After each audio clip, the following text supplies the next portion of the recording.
Sacred, Sexually Abused Children's Relief Endeavor, would like to thank you for taking the time to watch this important instructional video, a guide for child advocacy centers. The purpose of this video is to outline Sacred's funding procedure and application process, which is to be followed by CACs. These tireless and dedicated professionals assist Sacred with accomplishing the goal that is identified in their mission statement. Sacred provides transitional financial assistance to families experiencing economic hardship due to the reporting of child sexual abuse. Sacred should be your very first call after a report of child sexual abuse by an offender who has a financial impact in the family. The loss of any income should never be an impediment to the reporting of child sexual abuse. Sacred's main qualification is simple. The perpetrator had to be financially contributing to the victim and their family. This role of financial responsibility can take on many different forms. For example, the perpetrator can be the main provider, can be making child support payments or assisting with rent payments. The key, once again, is that the perpetrator must provide a financial contribution to the victim and the family. It is important to keep in mind that the perpetrator is not necessarily biologically related to the victim. The perpetrator is not necessarily married to the victim's parent. For example, the perpetrator could be divorced from the parent, but paying child support. Or the perpetrator could be a roommate who contributes financially to the household. Simply be aware that the scenarios where an individual provides financial assistance are numerous, and traditional as well as non-traditional in their nature. What will Sacred provide funding for? Examples include rent and mortgage payments, utility bills, food and clothing in the form of gift cards, counseling, gas for travel and relocation, deposits for new housing and utilities. Any question regarding what can be funded, please call Carol at Sacred. Sacred does not provide funding for attorneys or legal services. Now let's take a closer look at Sacred's funding procedure. Here are the basic steps. The CAC advocate contacts Sacred's executive director by phone to discuss family's financial need and Sacred's referral criteria. Sacred receives a completed application from the CAC. The application is forwarded to Sacred's executive director, who then forwards to the board of directors for review the same day. Upon approval, funding for the victim is sent to the referring CAC within 24 hours of the request.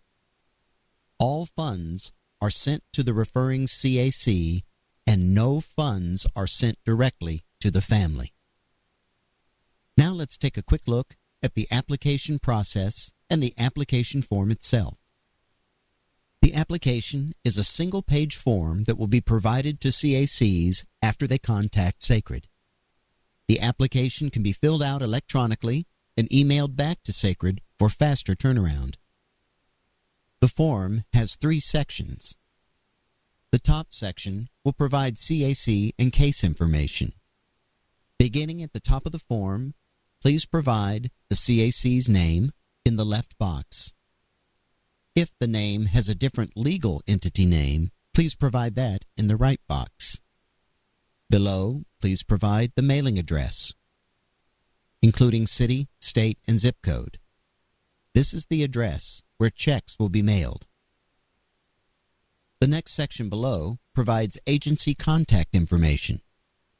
Please provide the advocate's name, phone number, and email address, followed by the CAC director's name, phone, and email.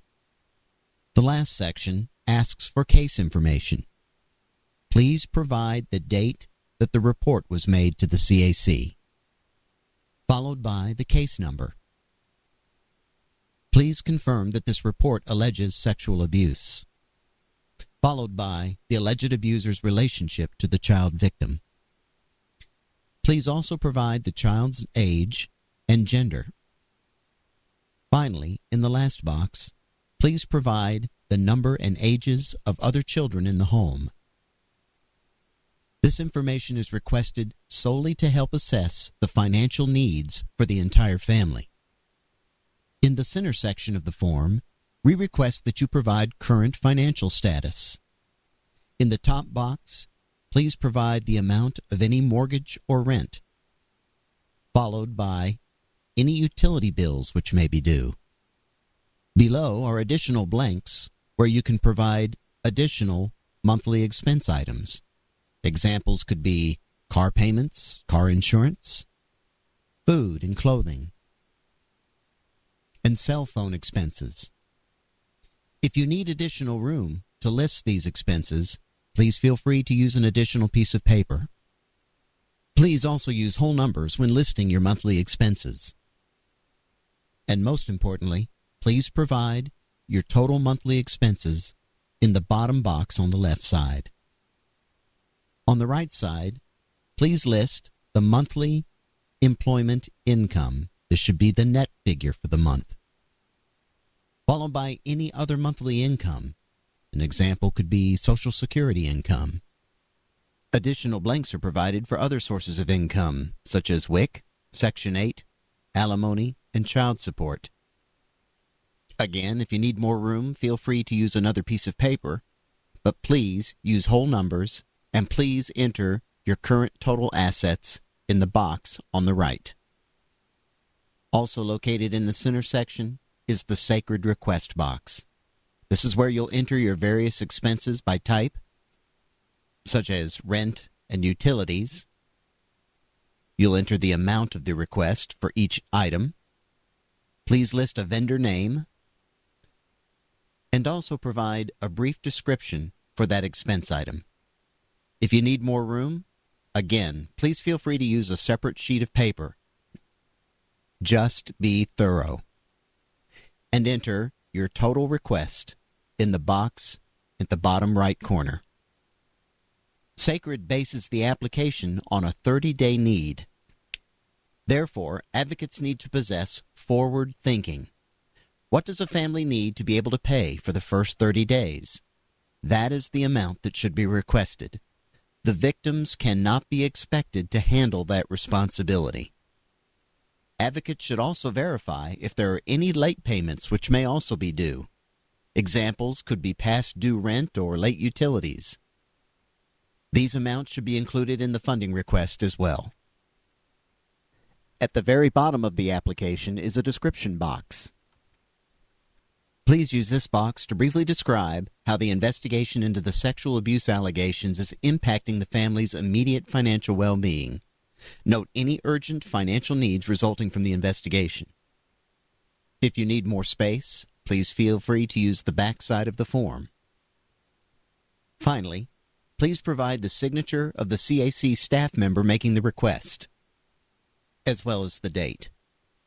An electronic signature is ideal, but the signature may be typed or handwritten. Any form is acceptable. Please do not detail the abuse scenario. Simply state the facts regarding financial need. If you need more space to describe the financial need, use a separate sheet of paper or the back of this form. An electronic signature is ideal, but a typed or handwritten signature is also acceptable. If, after 30 days, the victim's family continues to need financial assistance, the CAC may reapply once for an additional 30 days. At the end of 60 days, the family should have been linked by the advocate with the proper agencies for ongoing support. After the CAC pays the appropriate bills, the CAC will email copies of any paid receipts back to Sacred. Receipts must include the case number written on them.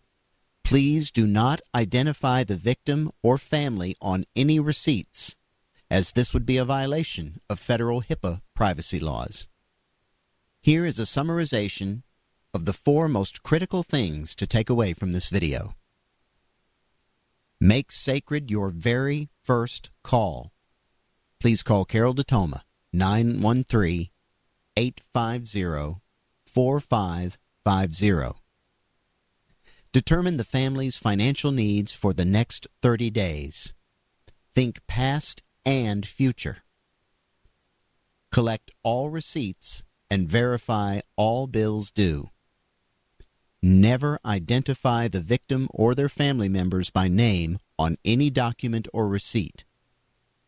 Please only include the case number. Again, thank you for taking the time to watch this instructional video. And thank you for all that you do as an advocate to protect innocent children from sexual abuse.